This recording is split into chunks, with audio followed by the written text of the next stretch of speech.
नमस्कार मित्रों, महत्वपूर्ण खबरें प्रस्तुत हैं। पहले हेडलाइंस को देखिए। केंद्र से लिखित आदेश के बाद टीईटी की वैधता पर विचार। बैंक बंद हो तब भी निर्धारित तिथि को ही आएगी सैलरी। फर्जी शिक्षकों को बर्खास्त न किया तो बीएससी का वेतन रोका जाएगा। अनुदेशकों की समस्याओं का जल्द होगा समाधान। टीईटी की आजीवन मान्यता से भीड़ में होगी कमी। 18 आईएएस अधिकारियों का तबादला, 6 जिलों के डीएम बदले और प्रधानमंत्री को पत्र लिखकर डीए की मांग की गई।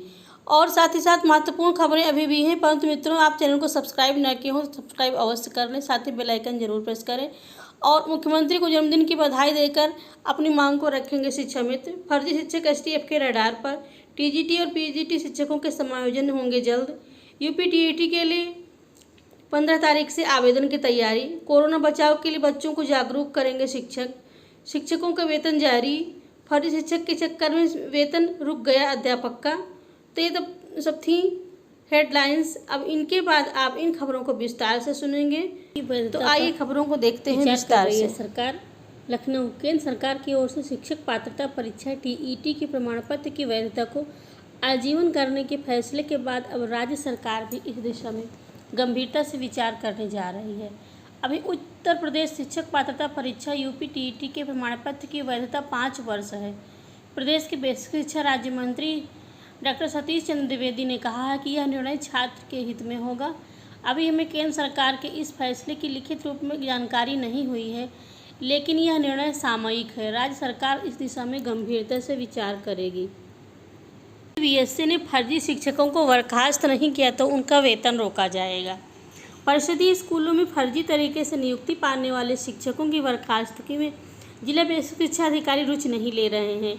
महानिदेशक स्कूल शिक्षा विजय किरण आनंद ने प्रदेश के लगभग 2.5 दर्जन जिलों के बीएससी से जवाब तलब करते हुए उन्हें चेताया कि उन्होंने 1 सप्ताह के अंदर बर्खास्तगी व एफआईआर के ब्यौरा नहीं भेजा तो उन सबका जून का वेतन रोक दिया जाएगा।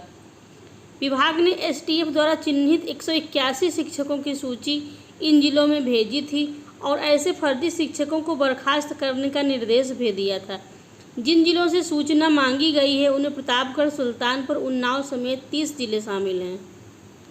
टीईटी की आजीवन मान्यता से भीड़ में कमी आएगी। राष्ट्रीय अध्यापक शिक्षा परिषद की ओर से शिक्षक पात्रता परीक्षा को आजीवन मान्य किए जाने की सिफारिश को केंद्र सरकार की मंजूरी मिल गई है। इसके बाद अब शिक्षक पात्रता परीक्षा सीटीईटी और टीईटी में हर वर्ष शामिल होने वाले लाखों अभ्यर्थियों की भीड़ भी कम हो जाएगी। केंद्र सरकार ने 2011 से टीईटी पास करने वालों के प्रमाण पत्र को आजीवन मान्य करने का फैसला किया है। अब टीईटी में सफल अभ्यर्थी बिना किसी तनाव के शिक्षक भर्ती की तैयारी कर सकते हैं और इससे नए अभ्यर्थियों को टीईटी पास करने का मौका मिलेगा। बैंक खुले या न खुले, वेतन अब निर्धारित तिथि को ही मिलेगा।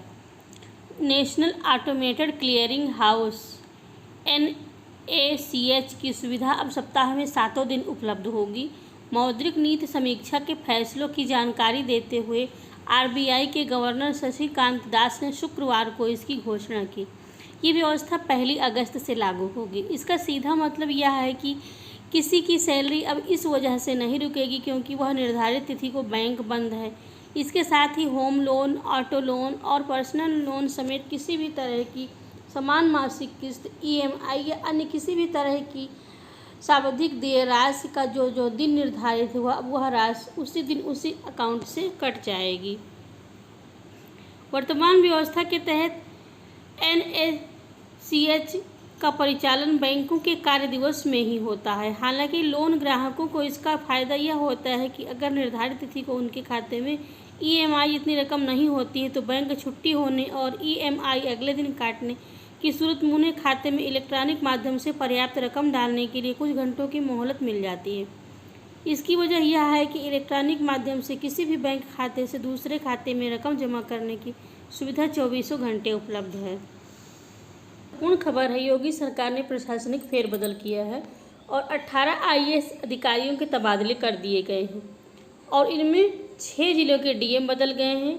आप इनको देख सकते हैं। गंजा कसता जा रहा है और फर्जी दस्तावेजों के सहारे गोरखपुर जनपद के परिषदीय विद्यालयों में नौकरी करने वाले 43 फर्जी शिक्षक एसटीएफ के रडार पर हैं और इन शिक्षकों की सूची पूर्व में एसटीएफ ने बेसिक शिक्षा विभाग को सौंपी थी। अब शासन की ओर से इन शिक्षकों पर कार्यवाही की रिपोर्ट 7 दिन में तलब की गई है। तय समय तक सूचना नहीं उपलब्ध कराने पर बीएसए का वेतन तक बाधित करने की चेतावनी दी गई है और आदेश के मुताबिक शासन ने एफआईआर रिपोर्ट के साथ जिले के अंदर एसटीएफ की ओर से चिन्हित किए गए शिक्षकों की संख्या के सापेक्ष बीएसए कार्यालय ने तेजी दिखाते हुए 36 शिक्षकों को बर्खास्त किया है। वहीं 7 शिक्षकों के खिलाफ जांच आखिरी चरण में है। सूचना उपलब्ध कराने को लेकर महानिदेशक के निर्देश के बाद बीएसए कार्यालय सूचना तैयार करने में जुट गया है। बीएसए बीएन सिंह ने बताया कि एसटीएफ द्वारा चिन्हित फर्जी शिक्षकों की अब तक हुई बर्खास्तगी व एफआईआर की कार्यवाही की रिपोर्ट मांगी है।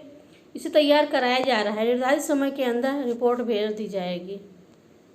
हर कोई प्रभावित है और यह कोरोना से बचने की अलख जगाने से संबंधित खबर है और जो कि आगरा जनपद से आई है। कोरोना की संभावित तीसरी लहर के मद्देनजर बच्चों और उनके अभिभावकों को कोरोना से बचाव के लिए जागरूक करने में शिक्षक और शिक्षिकाएं भी अहम भूमिका निभाएंगे। जागरूकता के बिंदुओं पर यूनिसेफ के प्रतिनिधियों के साथ वेबिनार में शिक्षकों ने खुलकर सवाल पूछे। बेसिक शिक्षा अधिकारी समेत 560 शिक्षक व शिक्षिकाओं ने इसमें भाग लिया। शुक्रवार को जनपद में जिला स्तरीय कोविड के दौरान उपयुक्त व्यवहार विषय पर चर्चा की गई। जिला बेसिक शिक्षा अधिकारी अंजलि अग्रवाल ने समस्त शिक्षकों के लिए विषय की गंभीरता को रखा और इस दौरान विक्रम, अनन्या, नवीन और विषय पर बात रखी। इन लोगों ने इस पर काफ़ी विचार विमर्श किया और स्वच्छता और देखभाल व अवशिष्ट निपटारे हेतु प्रत्येक पहलू को स्पष्ट रूप से समझाया गया और समाज में व्याप्त मिथकों को दूर करने के लिए एक शिक्षक के रूप में क्या भागीदारी हो सकती है, इस पर चर्चा की गई। समाज को जागरूक करने के विषय पर चर्चा की गई।